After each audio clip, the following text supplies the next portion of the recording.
Hello दोस्तों, welcome to N V classes. आज की इस लेक्चर में सेल टॉपिक स्टार्ट किया जाएगा जो कि बहुत इम्पोर्टेंट है। हमारे बॉडी में एक एक पार्ट सेल से ही बना है। तो आज की इस लेक्चर को स्टार्ट करते हैं। मैं कुछ इंट्रोडक्शन दे रहा हूँ। जैसे कि देखिए, सेल जो है इसका टेक्निकल नाम साइटो है। सेल का टेक्निकल नाम साइटो है, यानी बायोलॉजिकल नाम में क्या किस नाम से अध्ययन करेंगे? साइटोलॉजी से अध्ययन करेंगे। अब अगर बात आई सेल है क्या चीज़? सेल हमारे शरीर की संरचनात्मक एवं क्रियात्मक इकाई है। ये हमारे शरीर की जो सबसे छोटी यूनिक सेल होती है वही चीज़ है। अब जैसे देखिए, सेल की खोज, सर्वप्रथम सेल की खोज रॉबर्ट हुक नामक वैज्ञानिक ने किए थे। सन कितने? 1665 ईस्वी में। वो भी मृत कोशिका की खोज किए थे। उसके बाद जीवित कोशिका, एंटोनिन वान लीeuwenhoek नामक वैज्ञानिक आए, उन्होंने जीवित कोशिका की खोज की है। अब देखिए, ये दोनों लोग खोजकर्ता हो गए, लेकिन एक स्लाइडेन एवं स्वान नामक वैज्ञानिक हैं जो कि बताएं कि हमारे शरीर का एक एक अंग किससे बना है? सेल से बना। यानी सिद्धांत किसने दिया? स्लाइडेन एवं स्वान नामक वैज्ञानिक ने सिद्धांत दिया। अब देखिए, सबसे छोटी कोशिका क्या होती है? माइक्रोप्लाज्मा। और सबसे बड़ी कोशिका क्या हो जाएगी? शुतुरमुर्ग का अंडा। अब मानव में अगर बात आई, मानव में सबसे छोटा कोशिका क्या है? स्पर्म यानी शुक्राणु। और मानव में सबसे बड़ी कोशिका क्या है? ओवम यानी अंडाणु। अब देखिए, मानव में सबसे लंबी कोशिका न्यूरॉन जो कि ब्रेन में पाई जाती है। और सबसे तेज विभाजन करने वाली कोशिका यकृत यानी हमारा लीवर है। वो अपने बीमारियों को अपने आप सही कर लेता है। अब देखिए, विभाजन रहित कोशिका जिसे होता है ना, जो दोबारा बने ना, जो दोबारा विभाजन ना करे, जिसे होता है ना, कई सारे लोग हैं ब्रेन में चोट लग जाती है, अगर आप ऊपर मार दिए तो बढ़िया है, अगर और नीचे गए तो हड्डी टूटा, लेकिन अगर उसके नीचे चला गया तो कहाँ जाएगा? न्यूरॉन के पास, जो कि दोबारा बनेगा नहीं। पुलिस लोग क्यों कहते हैं हेलमेट लगाने के लिए? क्योंकि वहाँ जो न्यूरॉन सेल पाई जाती है वो दोबारा बनती नहीं है। अब देखिए, हमारा शरीर बना कैसे है? सेल से। मान लीजिए, अगर दीवार, एक घर बनाया जाता है तो पहले क्या लगाएंगे? ईंट लगाएंगे। ईंट लगाएंगे तो क्या बन जाएगा? दीवार। ईंट लगाने के बाद दीवार बन जाएगी। दीवार जब रेडी हो गया तो एक कमरा हो जाएगा चारों तरफ से, और कमरा कई हो जाएंगे तो मिलकर के क्या हो जाएंगे? घर। वैसे हमारा कोशिका भी है, यानी हमारा सेल। अगर बहुत सारे सेल आपस में मिल रहे हैं तो ऊतक का निर्माण करेंगे। जब ऊतक बहुत सारे मिलेंगे तो एक अंग का निर्माण करेंगे। जैसे हमारा हाथ, पैर, नाक, एक एक अंग अलग अलग होते हैं। अगर सभी अंग आपस में जुड़ गए तो उसे क्या कहेंगे? शरीर। यानी किसका निर्माण हो जाएगा? बॉडी का निर्माण। तो कुछ इंट्रोडक्शन बेसिक दे दिए हैं। अब आगे की लेक्चर में आएंगे आज सर, आपको पूरा इंट्रोडक्शन देंगे और एनाटॉमी क्लियर करेंगे।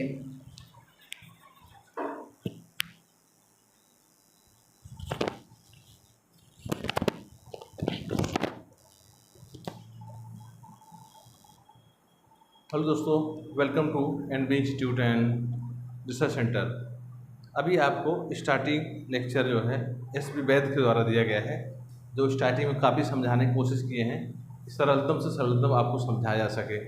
जिनमें उन्होंने सेल और ईंट का उदाहरण भी दिए हैं, और उन्होंने ये बताया है कि खोजकर्ता कौन कौन थे। ये तो आपका टॉपिक क्लियर हो गया होगा कि खोजकर्ता कौन है इसके हैं। मृत कोशिका की खोज कौन किया था, जीवित कोशिका कौन खोज किया था, या सेल का सिद्धांत किसने दिया था। और इन्होंने बताया कि और सबसे छोटी और सबसे बड़ी सेल्स के बारे में इन्होंने डिस्क्रिप्शन दे दिया है।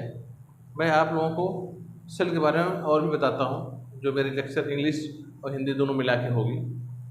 सेल को हम स्ट्रक्चरल एंड फंक्शनल यूनिट कहते हैं। क्या कहते हैं? Structural and functional unit. इसको हिंदी में एसपी वैद ने बताया है कि शरीर की संरचनात्मक और क्रियात्मक इकाई होती है। तो यहाँ सेल के बारे में कुछ हमने नोट्स लिखा है, उसको देखें आप, और ये नोट्स अपना लिखे भी। A human cell is a tiny membrane bound structure. क्या होती है? ह्यूमन सेल क्या होती है? छोटी होती है, मेम्ब्रेन बाउंड संरचना होती है। That contains various organelles. क्या करती है, बहुत सारे ऑर्गेनेली को अपने अंदर सबमिट करके रखी है। ऑर्गेनेली, आर्गन आपने शब्द सुना होगा आर्गन, और यहाँ मैंने ऑर्गेनेली शब्द की बात कहा। आर्गन मतलब होता अंग होता है जो बड़ा होता है, ऑर्गेनेली मतलब अंगक होता है जो सेल के अंदर माइटोकॉन्ड्रिया हुआ, एंडोप्लाज्मिक रेटिकुलम हुआ, ये जो छोटे छोटे स्ट्रक्चर्स हैं इसमें हम क्या बोलते हैं, ऑर्गेनेली बोलते हैं। क्या बोलते हैं, ऑर्गेनेली। तो इसे कंफ्यूज मत करिएगा। That contains various organelle, cell क्या करती है, बहुत सारे ऑर्गेनेली को अपने अंदर कंटेन किए हुए होती है। ईच विथ यूनिक फंक्शन, प्रत्येक का अलग अलग कार्य होता है। प्रत्येक का क्या होता है, अलग अलग काम होता है। There are approximately 20 to 30 organelle in a human cell. Generally हमारे सेल में क्या होती है, ह्यूमन सेल में 20 से 30 तरीके की ऑर्गेनेली पाई जाती है। कितनी पाई जाती है, 20 से 30 तरीके की ऑर्गेनेली पाई जाती है। और इन ऑर्गेनेली का अलग अलग कार्य होता है, इन ऑर्गेनेली का। और शरीर में जब सेल बढ़ाया जा रहा है, सेल का अलग अलग सेल बढ़ाया जाए तो अलग अलग सेल में इन ऑर्गेनेली की संख्या घटती बढ़ती है, ये भी जानिए आप। There are approximately 20 to 30 organelle in a human, depending on the cell type. Cell के टाइप पे डिपेंड करता है। Here list of main organelle and their function. यहाँ कुछ हम ऑर्गेनेली को रिप्रेजेंट कर रहे हैं और उनके फंक्शन को रिप्रेजेंट कर रहे हैं। वो ऑर्गेनेली है कौन, अभी हम फिगर वाइज सिस्टम बताएंगे, फिगर को भी लाएंगे तो और बेहतर होगा। आप आज थ्योरी को जानें, मैं कुछ आउटलाइन से आपको दे दे रहा हूँ, बता दे रहा हूँ। जब मैं फिगर लाऊंगा तो आप समझ जाएंगे, थ्योरी पढ़ें। पहला उससे क्या होता है, सेल का जो स्ट्रक्चर होता है, स्ट्रक्चर होता है। अभी इस स्ट्रक्चर को और बढ़िया से डिटेल से हम समझाएंगे, फिलहाल आप समझें। पहला क्या होता है, न्यूक्लियस। ये कहाँ पाया जाता है, सेल में ही। सेल की क्या है, एक ऑर्गेनेली है। क्या है, सेल की ऑर्गेनेली। ये क्या करता है, कंटेन जेनेटिक मटेरियल डीएनए। ये क्या करती है, इसी में जेनेटिक मटेरियल डीएनए पाया जाता है। कहाँ डीएनए कहाँ पाया जाता है, न्यूक्लियस में पाया जाता है। कहाँ पाया जाता है, सेल के न्यूक्लियस में। कंट्रोल सेल ग्रोथ, ये सेल के ग्रोथ को कंट्रोल करती है।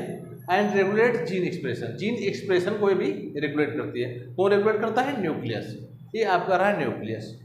नेक्स्ट दूसरा का टॉपिक चल रहा हूँ मैं। दूसरा का टॉपिक है माइटोकॉन्ड्रिया। क्या है, माइटोकॉन्ड्रिया। माइटोकॉन्ड्रिया क्या काम होता है, ये generate energy ATP through cellular respiration. ये क्या करती है माइटोकॉन्ड्रिया, माइटोकॉन्ड्रिया सेलुलर रेस्पायरेशन मतलब कोशिकीय श्वसन के द्वारा एटीपी के रूप में एनर्जी बनाती है। कौन बनाती है, माइटोकॉन्ड्रिया। थर्ड ऑर्गेनेली चल रही है एंडोप्लाज्मिक रेटिकुलम, जिसको हम ईआर से रिप्रेजेंट करते हैं। अभी एंडोप्लाज्मिक रेटिकुलम में अलग से फिगर बनाकर भी समझाऊंगा, एक इंट्रोडक्शन तौर पर मैं बता रहा हूँ, उसको आप समझें। एंडोप्लाज्मिक रेटिकुलम को क्या करती है, synthesise protein, lipids and steroid. क्या करती है, ये बनाती है प्रोटीन, लिपिड और स्टेरॉइड को। आल्सो इन्वॉल्व इन डिटॉक्सिफिकेशन, और ये डिटॉक्सिफिकेशन में भी भाग लेता है। कौन सा भाग लेता है सेल में, एंडोप्लाज्मिक रेटिकुलम। ये करता है, डिटॉक्सिफाइड करता है। डिटॉक्सिफाइड मतलब टॉक्सिन्स को हटाता है। चौथा आपका आ रहा है राइबोसोम। राइबोसोम जाने, ribosome responsible for protein synthesis. Protein के निर्माण में राइबोसोम की भूमिका होती है। पांचवा आपका है लाइसोसोम, ये भी ऑर्गेनेली है। लाइसोसोम ये कहते हैं कंटेन्स हाइड्रोलिटिक एंजाइम। ये क्या करती है, एक धाकड़ हाइड्रोलिटिक एंजाइम रखी है, ये break down and recycle cellular waste. ये सेल में जो वेस्ट पाए जाते हैं उसे नष्ट कर देती है या उसको रिसाइकिल कर देती है। और फॉरेन बॉडी भी जो कुछ भी सेल में आती है उसे भी क्या करती है, नष्ट करती है लाइसोसोम। लाइसोसोम का काम क्या है, सिस्टम ऐसे, इसलिए आत्महत्या की थैली भी सिखाते हैं। लाइसोसोम क्या करती है, हाइड्रोलिटिक एंजाइम के दम पे अगर कोई सेल के सारे ऑर्गेनेली काम करना बंद कर दिए तो पूरा सेल अपने फट करके पूरे सेल को ही नष्ट कर देती है। तो लाइसोसोम को इसलिए आत्महत्या की थैली कहा जाता है।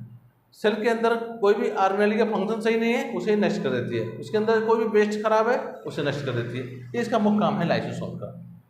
छठा आपको मैं बना रहा हूँ, ये है हमारा गोल्जी एपरेटस। क्या है, गोल्जी एपरेटस।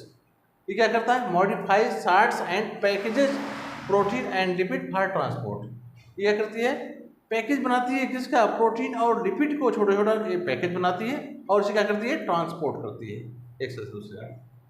सातवां हमारा आ रहा है साइटोस्केलेटन। क्या है? साइटोस्केलेटन। ये क्या करता है? Provide structural support. ये स्ट्रक्चर किसी भी सेल को स्ट्रक्चर प्रदान करता है, स्ट्रक्चर और शेप ये क्या प्रदान करता है? हमारा साइटोस्केलेटन। और उसे नष्ट होने से मैकेनिकल स्टेबिलिटी भी देता है। सेल हमारा चिपक ना जाए, नष्ट ना हो जाए, उसके लिए क्या करता है? मैकेनिकल स्टेबिलिटी देता है। कौन सा? साइटोस्केलेटन। नेक्स्ट टॉपिक हमारा है प्लाज्मा मेम्ब्रेन।